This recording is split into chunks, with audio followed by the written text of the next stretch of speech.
And again, for no matter what it is, right? There's a reason that you're tired. There is a reason you are tired. So many times people will just say, well, be more active. Just get up and go to the gym more if you're feeling tired. Just be more active. That'll motivate you. Get the blood pumping, all that stuff. Okay, sure. More often than not, though, with women that I work with, right? You're actually overdoing it for what your cortisols and your adrenals are producing. Hey there, welcome to the Female Health Solution podcast, where we discuss women's health, hormones, and everything else in between. Join me as we dive into the tools that you need to live your healthiest life. We're going to talk about the 5 most common things that women deal with that are hormonal issues, but that are not normal. Just because it's common doesn't mean it's normal, right? I'm Dr. Beth Westy, women's health and hormone expert. Welcome back to the Female Health Solution podcast. So let's dive into it. 5 things. We're going to run through them. I guarantee you've probably experienced some of these before in your life, and hopefully it's been a transient thing that your system has worked through. But when you are feeling like garbage all day, every day, or certain times of the month, it doesn't mean it's normal just because it happens all the time. Oh, you're getting older. Oh, that happens for women. Maybe you're just overreacting. You seem really anxious. This seems to really bother you. Are you sure it's just not in your head? That sounds completely made up. These are all things, by the way. I don't know why I did that voice with it, but these are all things, by the way, that women have told me that they have sought help for from a professional, a health professional, and that they were told, that's not a real thing. That must be made up. It's all in your head. That sounds like you're crazy. It sounds like just your anxiety. Oh, this is painful. It shouldn't be. Okay, doc. Right? Oh my Lord.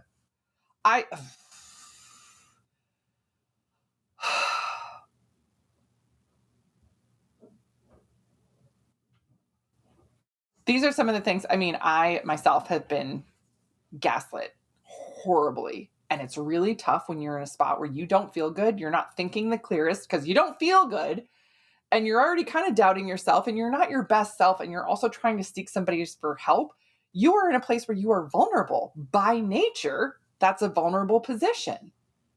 And then to be treated like that on top of it, get out of here. Get out of here with that. It makes me crazy. All right, I'm going to look at my list because I don't want to miss anything on my list because I might get fired up about this, right? Ugh. All right, first one, mood swings. Now, the tricky thing with mood swings is that it is normal when you have a regular cycle, right? When follicular phase, luteal phase, all that stuff, you're ovulating, you have a regular menstrual cycle, all that stuff, that you would notice, I'm a little crankier a couple of these days, right? I notice that when my body is in the high hormone phase, right, as we call it, this is about 5 days post-ovulation, estrogen and progesterone are at its most elevated point. My nervous system gets overwhelmed very quickly. And the thing that I notice the most is my husband annoys the crap out of me.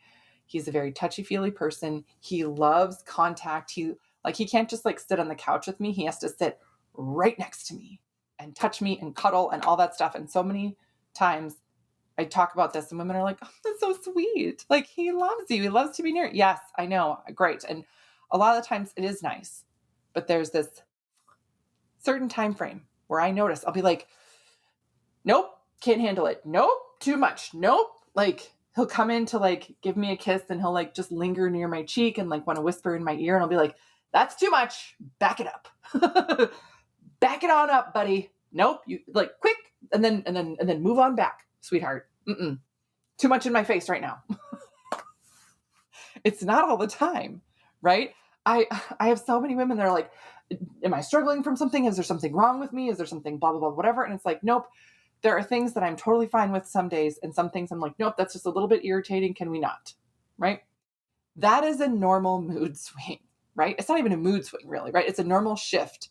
And understanding it, recognizing it, and then moving through that normally, that's fine.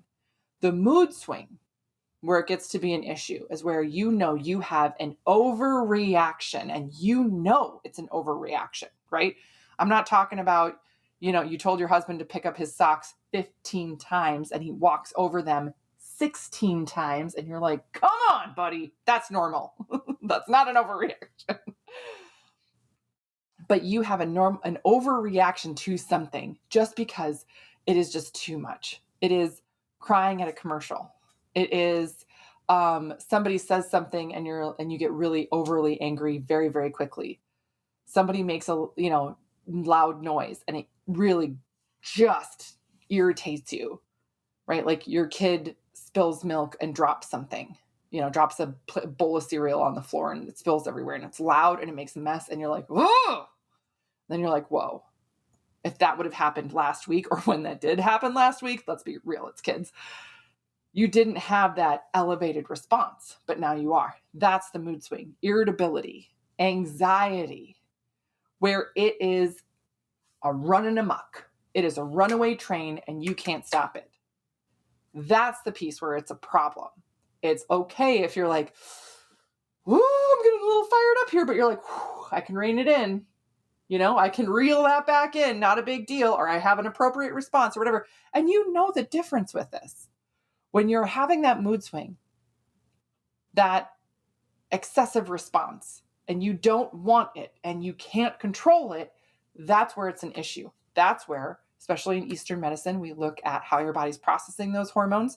Your liver, that is very closely tied with anger and things like that.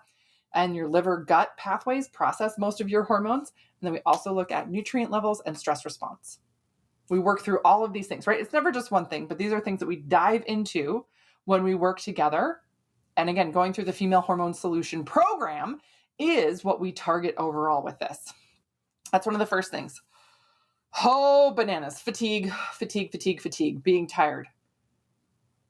The number of times I hear that women are tired. Oh, well, you're just getting older, or that's what happens when you have kids. This is one of the things too that I was told when I had my first son, right? I was 25, didn't know what I didn't know. I went in for my, post-op, post-baby checkup, 6 weeks. I had a C-section and I walk in and, I'm, he looks great. He had gained a ton of weight. He was getting little chubbers. He was alert. He was happy. Baby checked out, 10 out of 10, doing amazing. I physically, right, like my C-section and everything was healing well and all that stuff. And they were like, how you doing? And I was like, I'm really exhausted. Like, I'm really tired. And they were like, well, you're a new mom. That's normal. Well, is he sleeping through the night? Well, he wakes up like once to feed. He was such a good baby. He was right? Like, there's some of these things that as I think back to what I was saying, where I was like, this was not that much of it, right? Like, they should have picked up on this. But I was like, yeah, no, he wakes up, but again, I had, I was 25. 2 years earlier, I was pulling all-nighters to finish all my homework, like to finish all my lab reports so that I'd be done with all of my homework by the time I got done with classes on Fridays. Didn't have an issue of being that tired. I was like, no, I am like bone tired all day, every day, no matter what. I'm trying to nap. I'm trying to sleep when the baby sleeps, etc. Oh yeah, you're just a new mom. You'll get used to it. 2 weeks later at a different doctor's appointment, getting my baby adjusted. I said the same thing. And they looked at me and they were like, you're really tired? I was like, I'm really tired. And they were like, how tired? Have you been this tired before? I was like, honestly, no. Or I can't remember. And they were like, let's run some labs. They were thinking maybe I was anemic or something, but they also ran a thyroid panel and it was thyroid. Thyroid issues. I had a thyroid storm going on. I didn't know. I didn't pick up on it. Everybody told me it was normal when they'd say, how are you doing? And I'd be like, I'm so tired. Right? When I had my second and third, did I feel as tired? No, I didn't, because I had my thyroid under control. I didn't.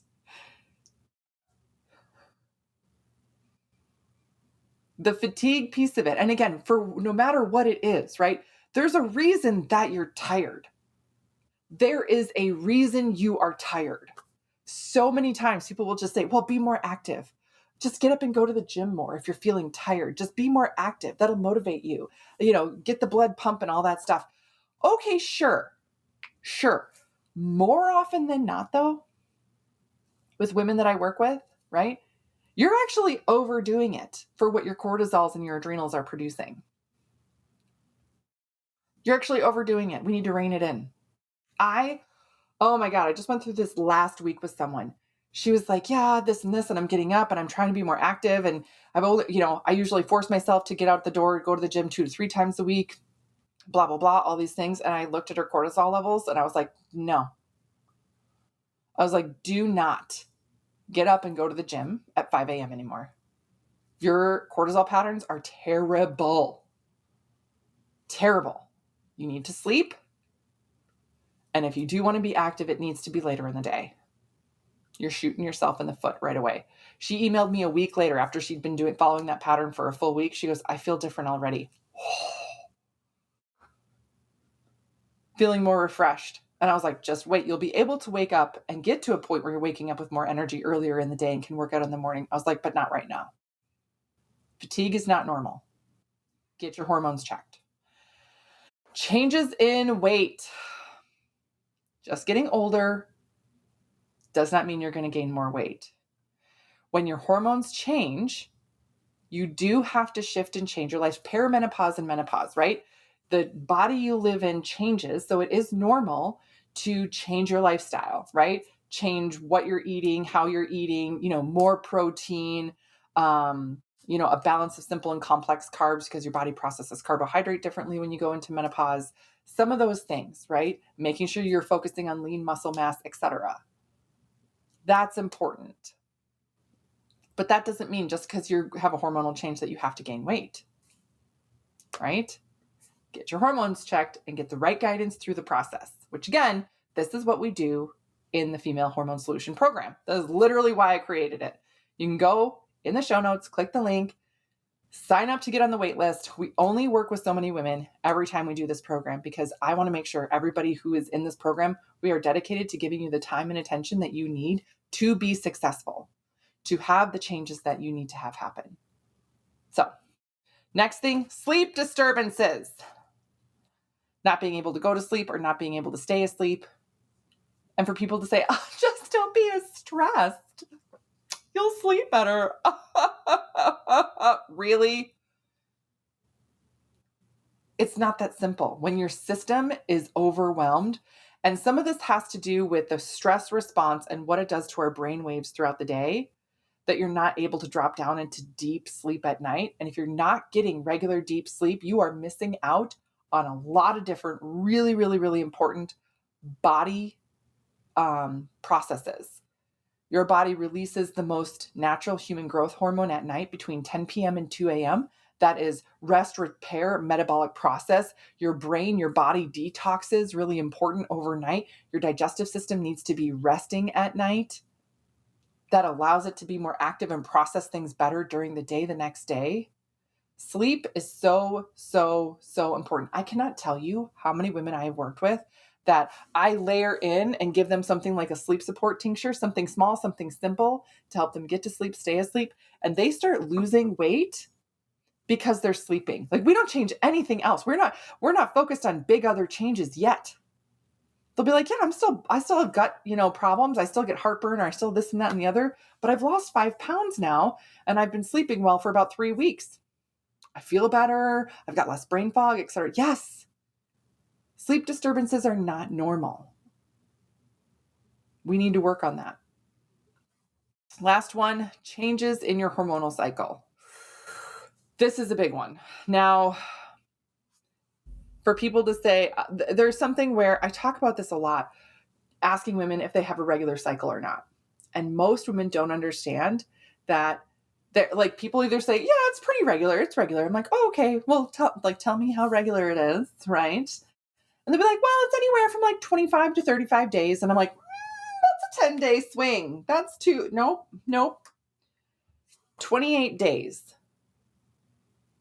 plus or minus a day or so. That's regular, which means your cycle should be 27, 28, or 29 days. Maybe 30 days if you're like, oh yeah, I got sick and I ovulated a little different day, da da da da da. Okay, I understand. Oh, my cycle's really heavy. It's always been like that. That can mean that it's always been a problem. It's always been a problem. Oh, I went from bleeding from 5 days to 8 days. Oh, I have my period. It starts one day, then it completely disappears for a day, then it comes back even heavier on day 3 and 4. That's a very irregular cycle pattern. Textbook for adrenal fatigue issues, by the way, in Chinese medicine. Oh! It's so essential. I talk about this with everybody. I ask all these questions. Is it regular? Do you have any pain, problems, heaviness, clots? What type of, how big are the clots? What color is it? All these things. And sometimes it's like, is this weird to talk about? No. This is a biometric that lets me know how your system is functioning, and changes and everything else. People call it the 5th vital sign for a reason. And changes in your menstrual cycle are letting you know how your body's handling things, not just right now, but also over the last several months. Things that you're doing right now are going to impact your cycle over the next 3 months. Yeah. So again, just because it's common doesn't mean it's normal. Making changes to your health should also be supported so that you know you're making the right changes for the right amount of time so that it has a positive impact on your health, not just now, but also in the future. If you're going to work on your health this hard, you want it to pay off. You don't want to be dealing with the same cycle issues later, right? If you're like, yeah, my cycle's been irregular, I have these headaches, I'm not sleeping well, da da da da. And then we say, let's dive in and let's work on it for 30 days, super duper. And you're like, this is better. I do feel better. Wonderful. You don't want to be in the same place 6 months from now. That is why I have a 12-week program. That is why we work on things for as long as we do, so that has that much more of a deep positive impact on your system, so that moving forward, you know what to do. Your body knows how to maintain these things. And that 6 months from now, a year from now, even 5 years from now, you can be applying the same positive, healthy things for your body, for your health, and you still have positive outcomes. So that's what we do. That's what we're about. Again, make sure you're clicking that link. Make sure you're getting more information. If you have questions, please leave a comment. Let me know if this was helpful for you, if you learned something from the information today. And if you need anything, that's what I am there for. So thank you for tuning in. Please share this with someone you know could use this message. If you've been saying to someone, hey, that's not normal, send them this podcast because they also need to hear the message from someone else. Thank you for joining me on today's episode. If you would like more information, just head on over to drbethwesty.com for all the show notes and information from today's episode. And if you're looking for more community, more support, you can find and follow me on Instagram, Facebook, YouTube, TikTok, and I would love to see you there.